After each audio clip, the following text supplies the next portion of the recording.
Tout savoir en 60 minutes. Voici en 60 minutes.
Bonsoir et bienvenue à une autre émission en 60 minutes.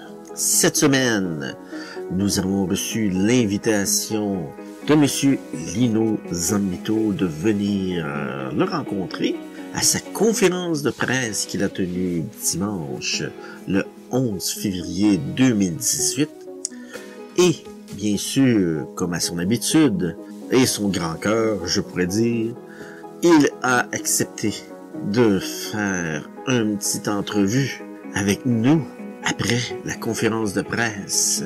Pour nous seuls, Monsieur Ken Pereira, qui était dans les parages, a également accepté de faire une entrevue avec nous également.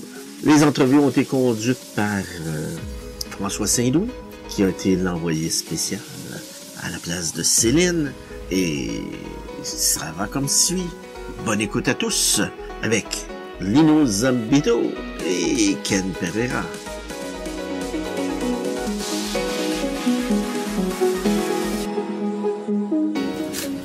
Bonjour à tout le monde, merci d'être là, même si on est un dimanche après-midi. Écoutez, je vais passer à travers différents points. Je vais vous dire ma façon de voir les choses et par après on passera à une période des questions comme on vous a déjà dit.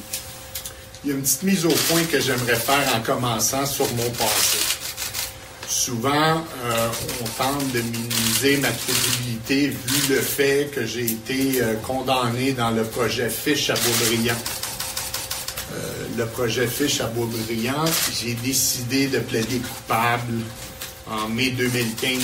J'ai eu ma sentence au mois de novembre 2015.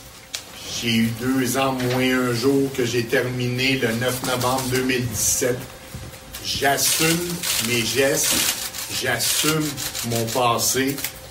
Il y a un juge, le juge Paul Chevalier, qui a décidé de me donner cette sentence-là dans un accord commun entre la défense et la couronne. J'ai eu, comme je viens de vous dire, 2 ans moins un jour. J'ai purgé ma peine. Il me reste 3 ans de probation à faire. J'avais un agent de probation. À ce moment-là, toutes mes conditions ont été rencontrées. J'ai aucune tâche à mon dossier, puis je tiens à le dire. J'ai assumé mon passé. Puis souvent, j'ai beaucoup de difficultés quand on veut tout le temps minimiser ma crédibilité, vu que j'ai plaidé coupable dans le passé, puis j'étais un acteur dans le domaine de la construction. J'aimerais rappeler à la population que c'est pas moi qui ai mis en place ce système-là. J'ai subi le système, j'ai été participant. Puis je pense qu'aujourd'hui, ma dette, elle a été payée. Ma dette a été payée par rapport à la justice.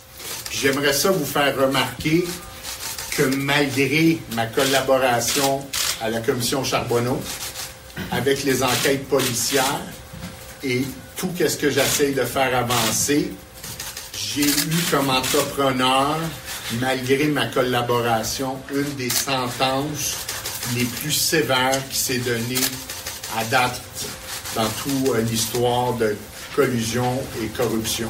Donc là-dessus, je pense que c'est important de faire le point. C'est mon passé. Je suis pas fier de mon passé. Je l'ai assumé. Aujourd'hui, je regarde en avant et je veux faire avancer la question des enquêtes et de la justice au Québec. En début d'année, j'ai décidé de jouer un rôle un peu plus important en tentant de convaincre des citoyens, des élus au niveau municipal de faire changer les mœurs québécoises. Donc, j'ai entrepris une tournée à travers le Québec via la Ligue d'action civique. J'étais en compagnie de Ken Pereira, on s'est promené. On a rencontré plusieurs candidats à des élections. On a répondu à leurs inquiétudes. On leur a démontré comment tenter d'être éveillé pour voir, de détecter de la collusion, de la corruption, comment ça se passait dans les villes. On était en Chicoutimi, au Saguenay. Aujourd'hui, il y a une nouvelle mairesse. On était à Brossard. Aujourd'hui, il y a une nouvelle équipe en place. On s'est promené à Répatigny, où est-ce qu'il n'y avait pas beaucoup d'opposition. Aujourd'hui, il y a de l'opposition. On était à Terrebonne. On a donné une conférence. Il y a une nouvelle administration. Je pense qu'on a fait des actions positives pour tenter de changer les mœurs du Québec.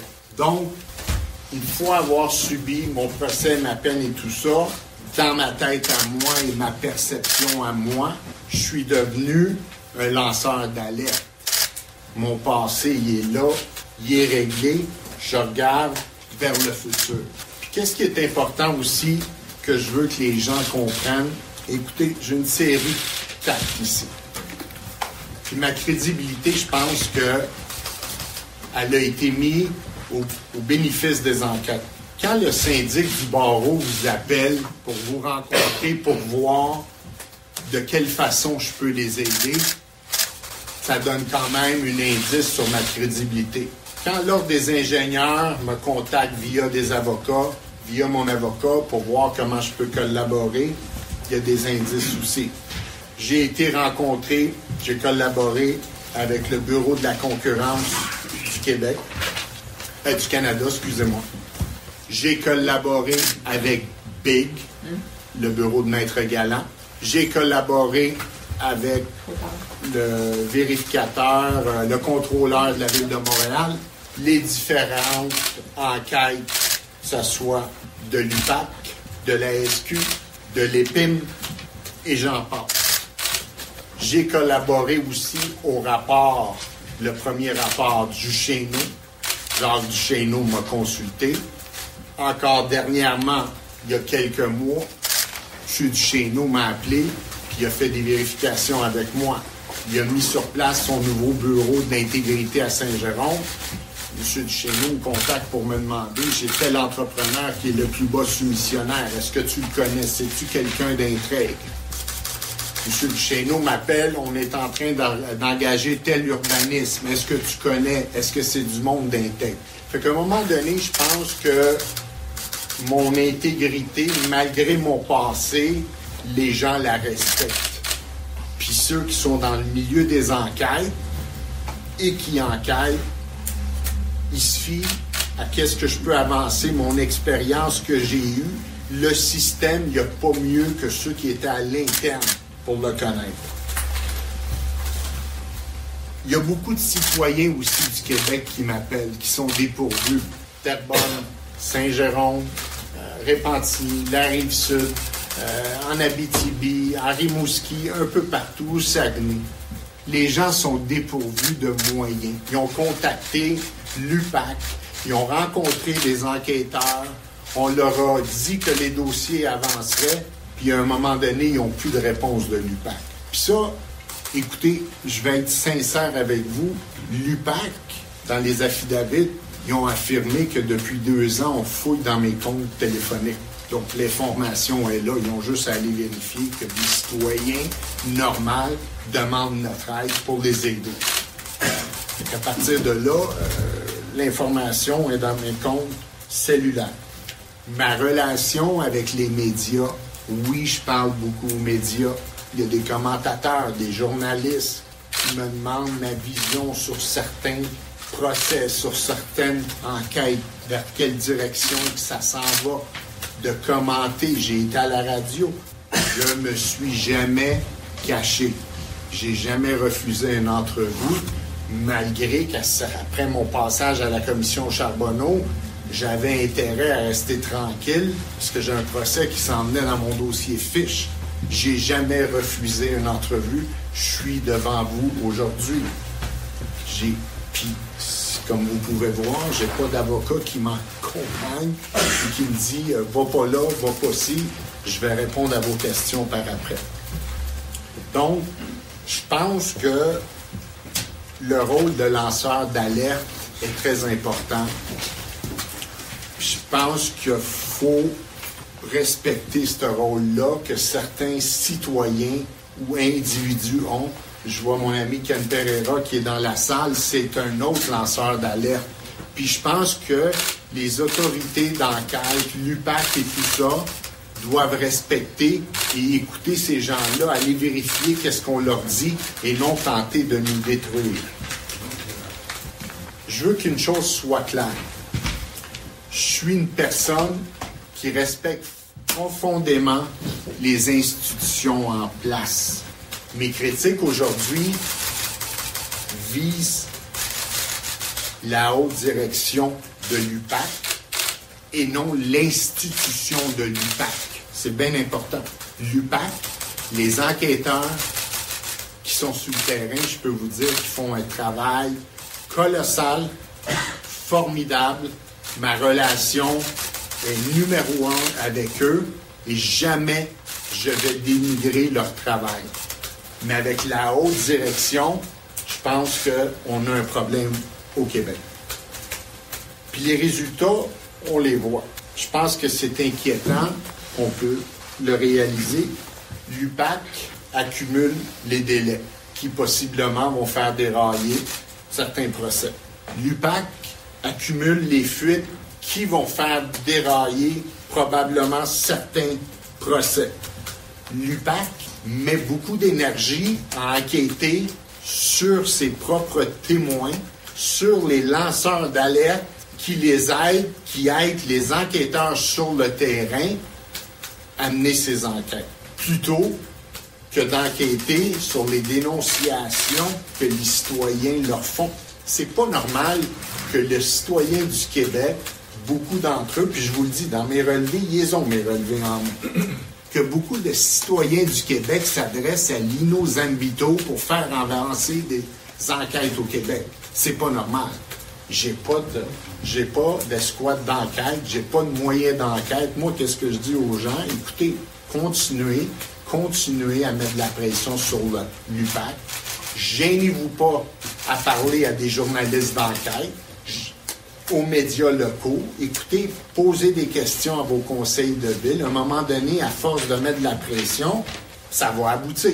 Moi, à part de vous écouter puis de vous donner un conseil à droite et à gauche, je peux pas faire grand-chose. Puis j'ai pris comme optique, quand ça a été mes dossiers à moi, je les ai poussés dans les médias.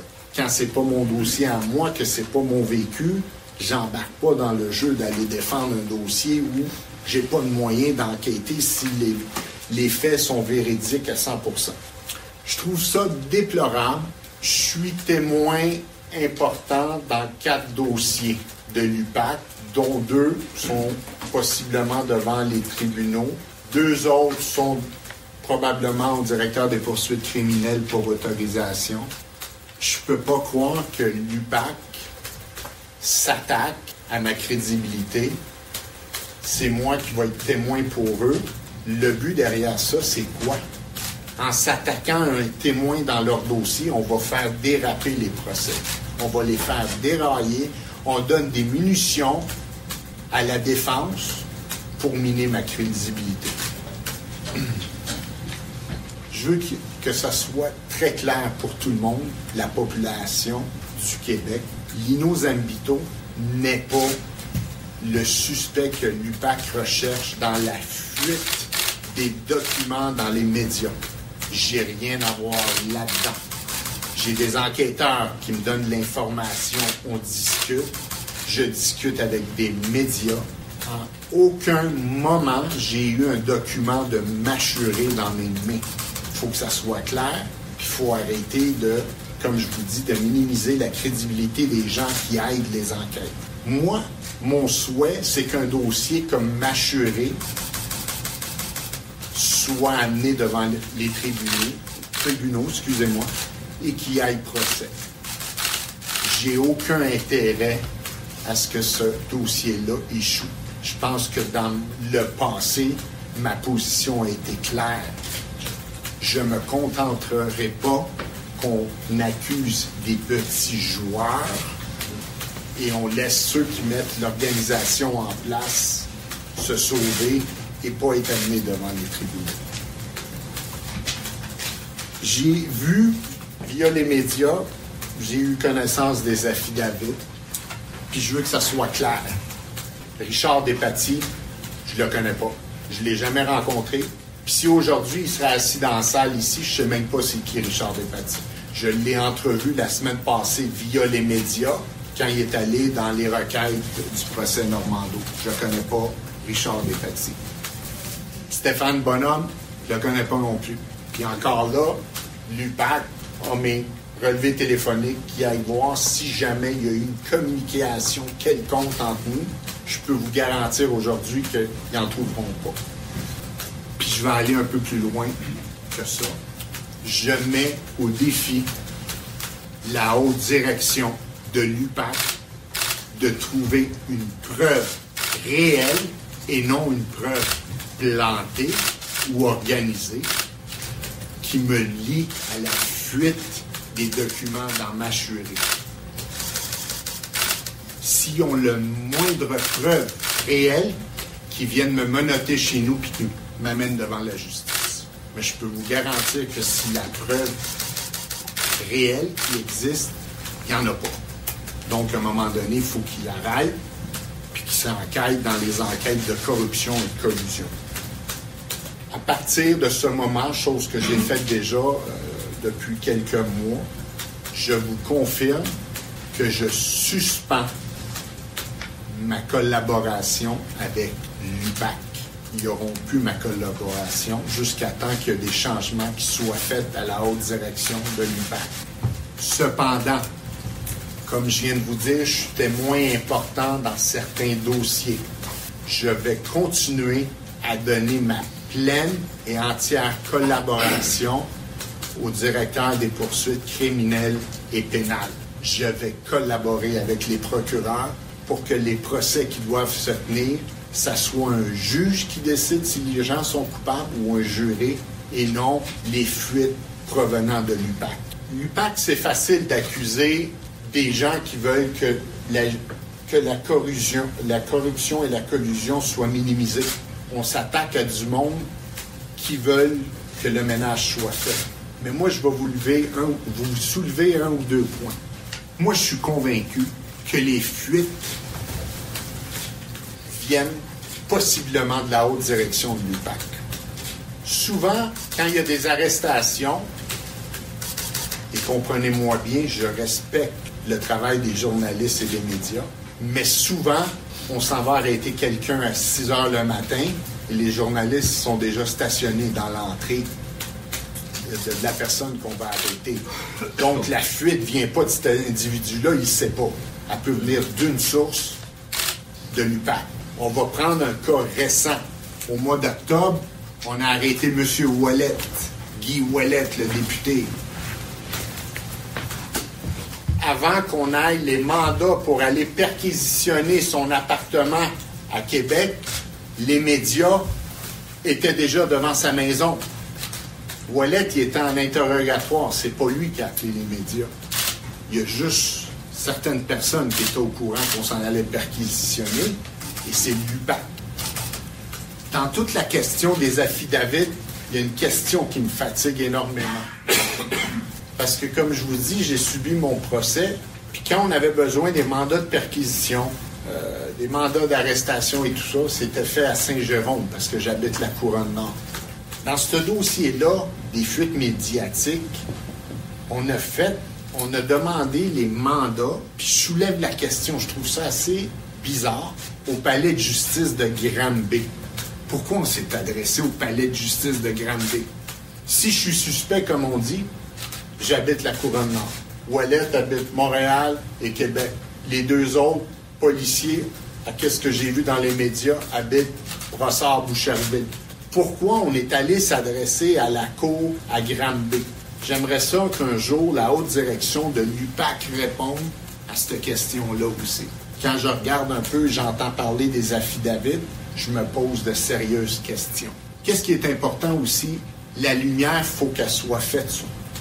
Il faut arrêter que l'UPAC, puis vous allez peut-être me trouver un peu dur, que la clique à Lafrenière enquête sur les fuites dans les médias. Moi, je peux vous dire qu'on ne peut pas enquêter sur soi-même. On ne peut pas enquêter sur soi-même. Puis souvent, les enquêteurs qui sont là, qui font un travail colossal, sont au courant de la façon de faire du commissaire que certaines fois, il fuit dans les médias volontairement de l'information via sa porte-parole pour voir la réaction du public. Donc, à partir de maintenant, il y a un ménage qui doit se faire à la haute direction de l'UPAC. L'UPAC ne peut plus fonctionner de même. Il y a le fameux projet de loi 107. Je ne comprends pas c'est quoi l'urgence à vouloir l'adopter. Je pense que oui, l'UPAC doit devenir un corps de police, mais pas à tout prix.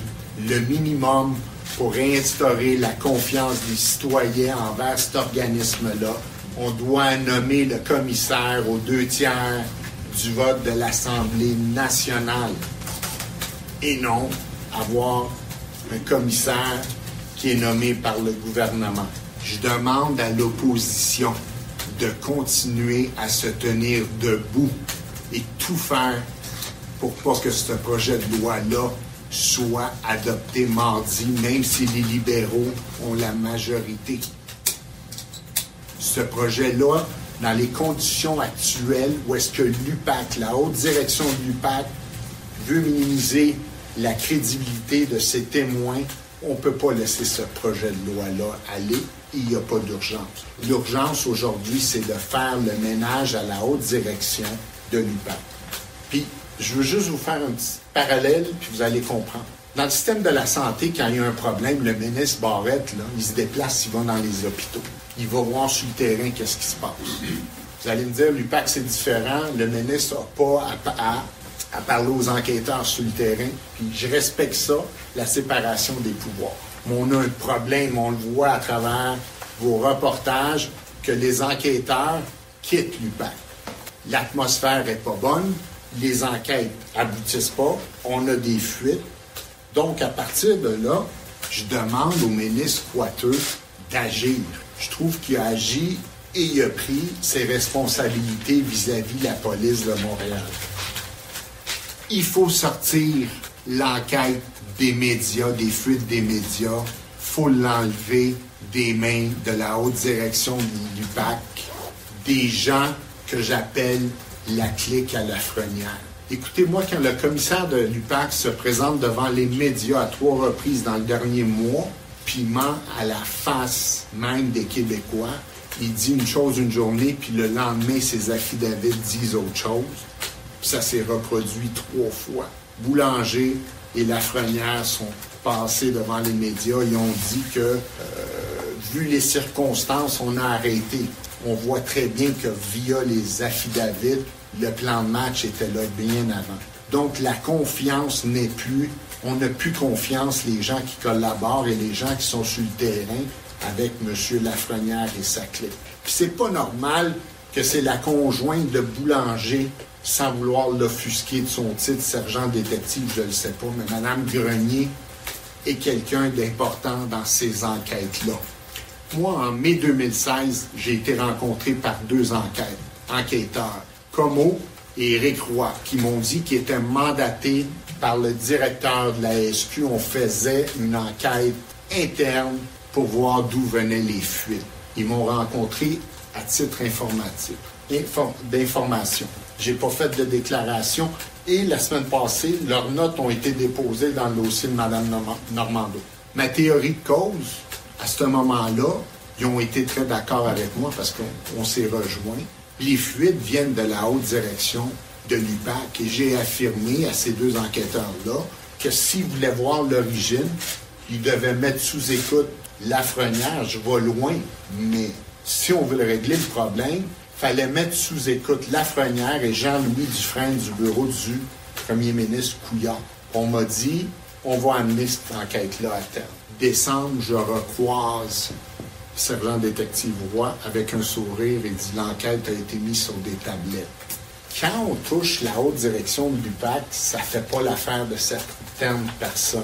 Mais moi, je dis, faut avoir l'heure juste, faut savoir d'où que les fuites viennent avant que l'UPAC devienne un corps de police. On peut pas laisser Lafrenière à la tête de l'UPAC et lui donner son corps de police. Donc, je m'adresse au ministre Coiteux. Il y a deux façons de régler ce problème-là. Soit qu'on fait appel au bureau des enquêtes indépendantes et on leur demande d'enquêter sur le dossier des fuites médiatiques. Parce que je vous le dis, le problème vient de la haute direction et non des témoins. Donc, ces gens-là ne peuvent pas enquêter sur eux-mêmes. Ou, bien qu'on fait appel à Maître Michel Bouchard, qui, je pense, a fait un excellent travail au sein du SPCM pour voir qu'est-ce qui se passait, tellement que le ministre Coiteux a agi assez rapidement avec les changements. Il est important d'aller au fond de ces fuites médiatiques avant que le projet de loi 107 soit passé à l'Assemblée nationale.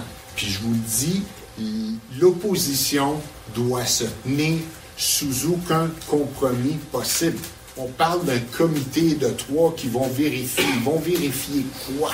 Les enquêtes? Non.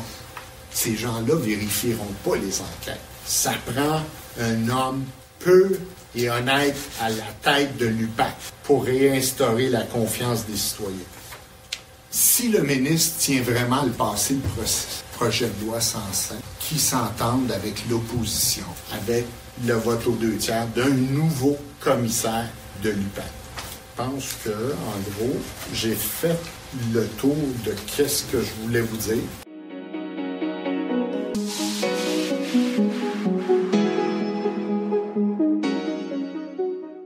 M. Zambito, Oui.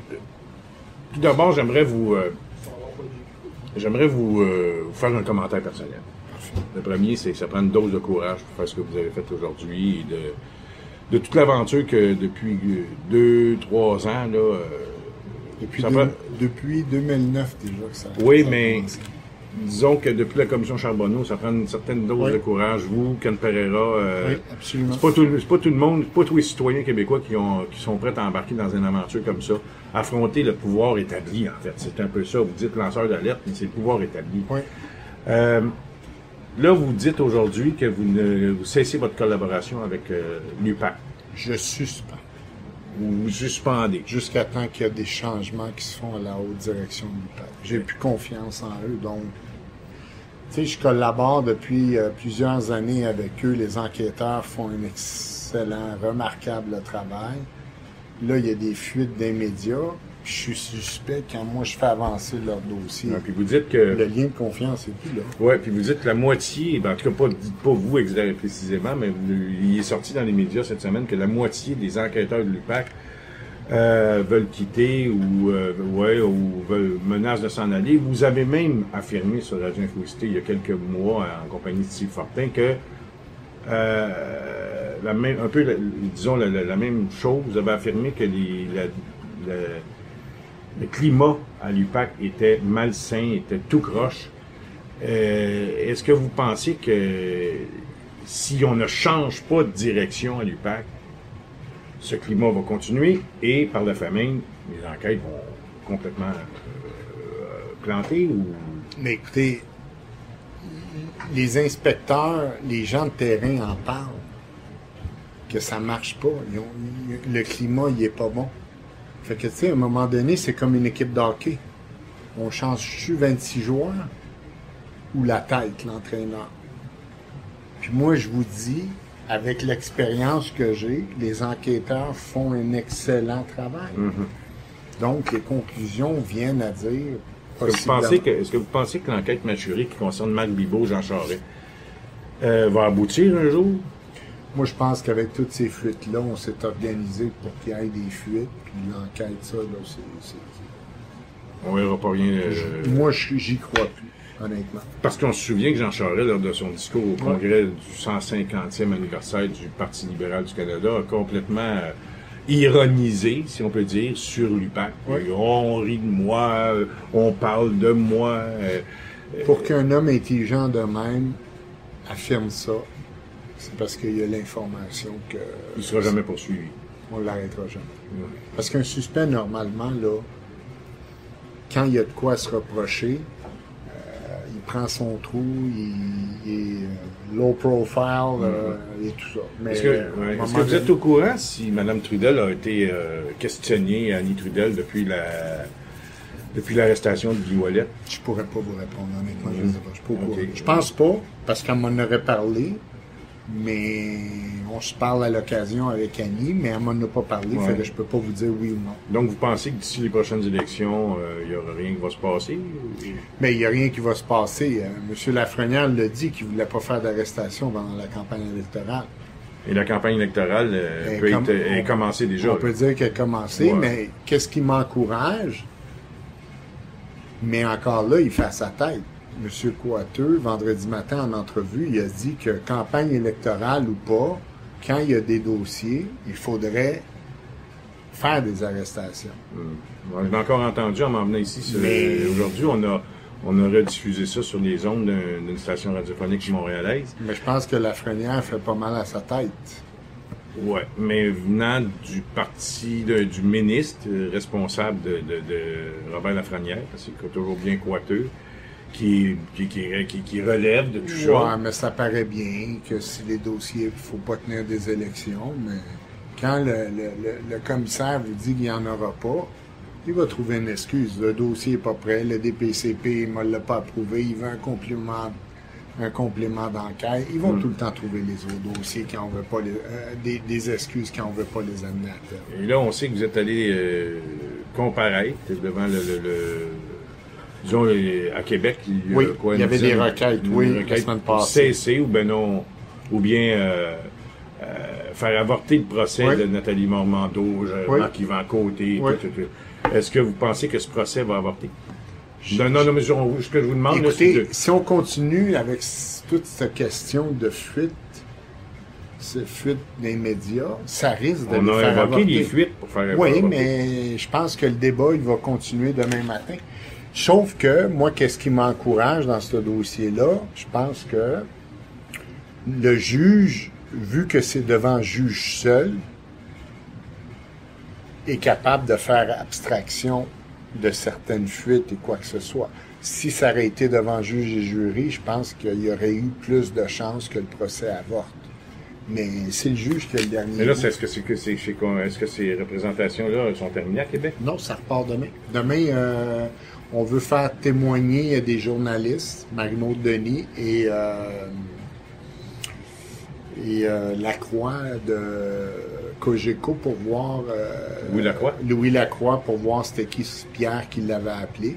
Et de voir c'est le fameux Pierre que je posais la question absolument, tantôt. Ça revient devant la cour demain. Donc, on va réentendre parler du fameux Pierre. Demain, oui.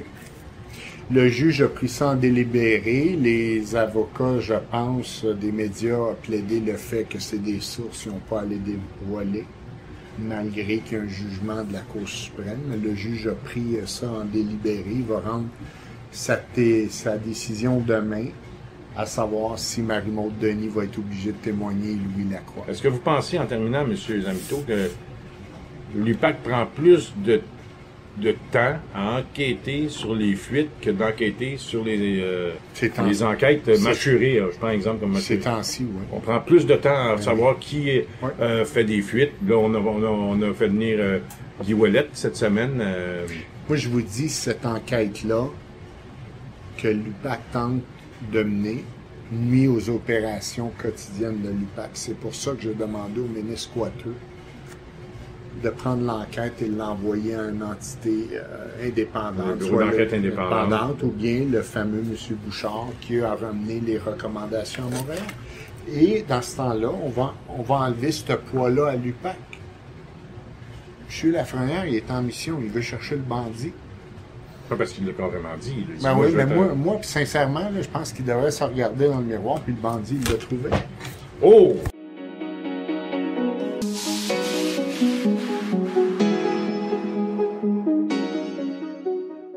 Ken Pereira, François Saint-Louis de radioinfocité.com. Écoutez, M. Pereira, vous avez suivi justement avec Lino, vous avez fait la tournée du Québec avec l'association. C'est quoi vos commentaires là, avec tout ce qui se passe dans la dernière semaine concernant l'UPAC, l'enquête mâchurée? Vous voyez ça comment, vous, de votre côté? Ben moi, mon trouble est d'un bord, de la main gauche, on utilise Lino pour ses compétences, son historique, puis on va l'utiliser comme témoin important dans certains cas. Et de l'autre bord de la droite, on le discrédite. Qui me fait, qu'est-ce qu'il lui a dit, c'est qu'est-ce que je pense aussi, c'est qu'on essaie de faire sauter le dossier.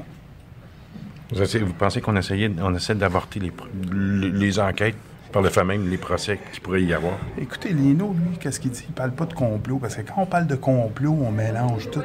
On sort ce mot-là, puis on fait semblant, puis là, on va se faire discréditer parce que c'est un complot. Moi, j'y crois sérieusement. Un complot? Oui, moi, ça fait longtemps. Donc, vous pensez qu'il y a un complot? Définitivement. Contre Lino Zambito? Pas juste Lino. Moi, je crois que fait très longtemps que l'élite québécoise ne se fait pas juger de la même manière que le citoyen sur la rue.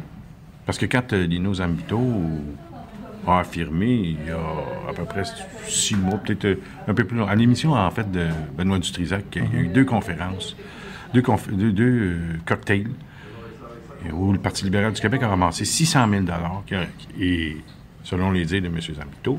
Ça venait directement de Coretti. Luigi Coretti. Et cet argent-là aurait été mis dans la valise de fonction du premier ministre. C'est ce qu'on perçoit. J'ai même entendu la voix de Coretti pour mettre ça aussi. C'est Luigi Coretti qui était responsable de la sécurité à ces deux cocktails. Ils ont pris cet argent-là, ils l'ont mis dans un char de la SQ. Puis lui, il a fait un l'argent cash. L'argent cash. Puis lui, il a fait un affidavit en parlant de Luigi Coretti pour démontrer qu'il avait vraiment reçu l'argent.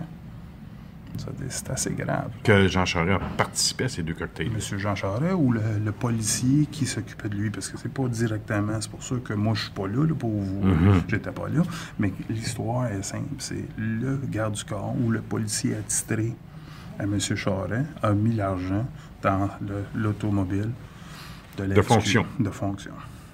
On parle d'un montant énorme, là. 600 000 Pensez à ça 2 minutes. 600 000 dans un en argent comptant, pas de chèque. Hein. Il paraît qu'il n'y avait pas de chèque à ces cocktails. C'est en argent comptant. On parle presque d'un... 10 000 par personne. En argent. Ça, c'est le financement. Maintenant, au niveau de la construction, je sais que vous, M. Pereira, vous êtes dans le milieu de la construction. Vous avez même dû vous expatrier du Québec à un moment donné. Tout à fait. Je ne vais plus jamais travailler au Québec dans la construction. Il faut qu'on le sache. Là. On va mettre ça clair et net. Jamais. Pourquoi? Jamais. Parce que j'ai dénoncé. Le mouvement syndical ne veut pas admettre qu'est-ce qu'ils ont fait. Est-ce que vous liez le mouvement syndical à la corruption? Je mêle tous les mouvements à un moment donné. L'élite, partout, est les mêmes choses. L'élite syndicale est aussi corrompue que l'élite gouvernementale ou politique. J'y crois plus. C'est plate. Moi, je suis rendu mais là. vous pouvez travailler quand même dans la construction à titre de simple... Monsieur, je vais vous dire quelque chose. Ça fait depuis 2009 que j'ai pas eu un appel de la Commission de la construction du Québec au Québec. Il n'y a pas un employeur? Il y a un employeur qui peut vous engager? Une compagnie quelconque? Tout le monde pouvait m'engager comme mécanicien industriel s'il voulait. Et personne ne m'appelle. Vous faites quoi dans la vie? Là? Ben, je travaille comme surintendant en Alberta. Je suis capable de gérer 400 hommes en Alberta. Je suis pas capable de gérer... Là, vous gérez 400 hommes en Alberta actuellement? Ouais, vous faites du up and down au Québec? Fort Hills, 3 semaines là-bas, une semaine. OK, donc vous travaillez actuellement. Là, tout à fait, mais pas au Québec. Et là, vous confirmez qu'il y a de la corruption autant au niveau de l'élite syndicale, l'élite politique et Et c'était disons, est-ce que vous pouvez dire que c'est du complot? C'est du... Moi, Comploter, c'est un peu... Mais quand on dit c'est un peu magouillé, hein, quand on veut jouer avec les mots. On veut jouer avec les mots, c'est tout à fait. Mais moi, j'y crois sérieusement. Je vais vous dire une affaire un peu plus touchée. Moi, quand j'ai dénoncé à Charbonneau, on avait les preuves dans nos mains. Tout le monde avait les preuves en parlant des journalistes, pas les journalistes, mais les policiers. À chaque fois que je sortais une preuve, ils me disaient « Non, inquiète-toi pas, on l'a. Oh, t'es sûr, t'es blindé. » Sur tout. C'est pour ça qu'on ne va pas sortir tes enregistrements à Charbonneau, parce que nous autres, on est blindés.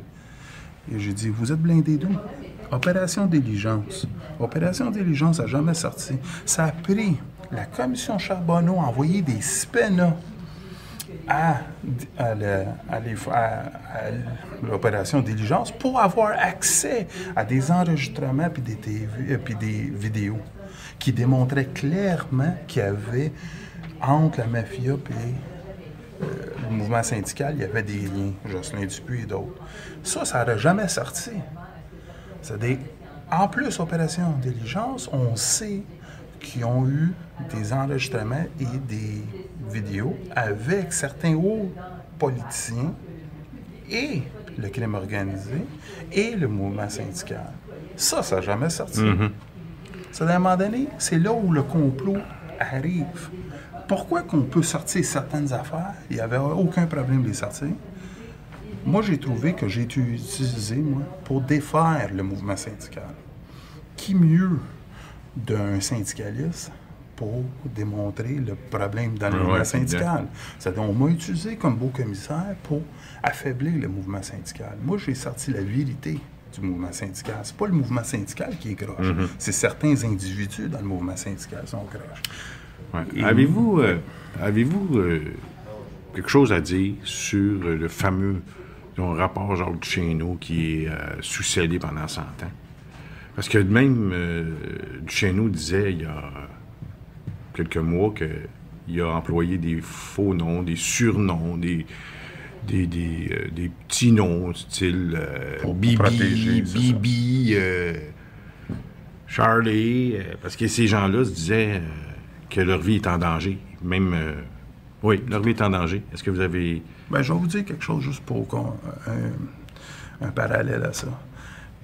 J'ai passé 6 jours, je pense, à la commission Charbonneau. J'ai dénoncé toute la section syndicale, mais j'ai eu beaucoup de parler avec le mouvement, avec le côté politique, le volet politique. Mm-hmm. Ils m'ont jamais parlé. Ils n'ont jamais sorti ça. Jamais ils ont parlé de mon aspect, mes heures et heures que j'ai parlé avec les ministres du Travail pour dénoncer. Parce qu'avant Charbonneau, j'ai dénoncé le mouvement syndical et j'ai dénoncé certains aspects qui se passaient. Puis la politique n'a rien fait. Puis elle n'a pas voulu parce qu'on touchait le Fonds de solidarité là-dedans.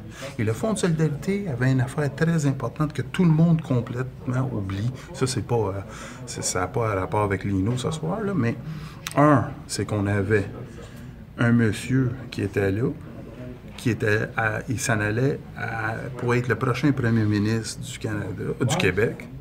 C'était Bachand. Et l'ancien avant lui, c'était qui? C'était Blanchette. De ces deux bords-là, personne ne voulait vraiment parler du fond. Et quand j'ai allé un peu plus loin au fond, un haut dirigeant de Marteau m'avait dit « Écoute, Cam, si on parle du fond, on va parler de la caisse de dépôt. » Parce que c'est dirigé de la même manière. On sait que Pauline Marois a déclenché des élections en 2014 suite à une citation à la commission Charbonneau de quelqu'un, je ne me souviens plus du témoin, qui dit qu'il voulait amener Mme Marois et M. Blanchette en commission parlementaire dans la même boîte. Et il a été invoqué à cette époque qu'on amenait dans la même en commission parlementaire. Et là, Pauline Marois était dans son budget à l'époque. Et elle a dit qu'elle déclenchait des élections par rapport à ce que les partis politiques n'accepteraient pas son budget. Est-ce que vous pensez que les élections de 2014 ont été déclenchées parce que Mme Marois et son mari auraient été amenés dans la même commission parlementaire en même temps et auraient, comme, disons, passé un certain tribunal de l'Assemblée nationale? Je pense qu'ils ont voulu la discréditer, définitivement. Définitivement. Et écoutez, je reviens avec les complots. Moi, j'y crois de plus en plus qu'on est géré par du monde qui ne veulent pas le bien du Québec. Ils avancent leur agenda, puis c'est certainement pas l'agenda du peuple. Puis ça, vous parlez au niveau politique, syndical. Est-ce que vous parlez même au niveau policier? Ou définitivement. Définitivement. Les policiers, c'est un bras. Ça devient un groupe lobbyiste là, du politique. Je veux dire, la caisse de dépôt, là, OK? Michel Arsenault ne voulait pas dénigrer le mouvement syndical à ce moment-là parce qu'il avait une chance d'être assis à la chaise de la caisse de dépôt. Il ne voulait pas de scandale autour de son choix, que M. Charest allait le choisir. On sait très bien comment ça finit, et c'est pour ça que ça n'a rien fait. Ils sont tous liés ensemble. À ce niveau-là, ils n'ont pas de couleur. Donc, ce que vous êtes en train de me dire, M. Pereira, c'est que le Québec est corrompu à l'os. Le Québec? Jusqu'à la moelle. C'est pas juste... C'est pas le Québec. Ben non, mais pas le Québec. Vous avez raison. On va dire quelque chose. Nous autres, les citoyens, on n'est pas corrompus. Non. OK, on se fait traiter de raciste, on se fait traiter de raciste, on se fait traiter de tous les noms, mais c'est les dirigeants qui sont corrompus.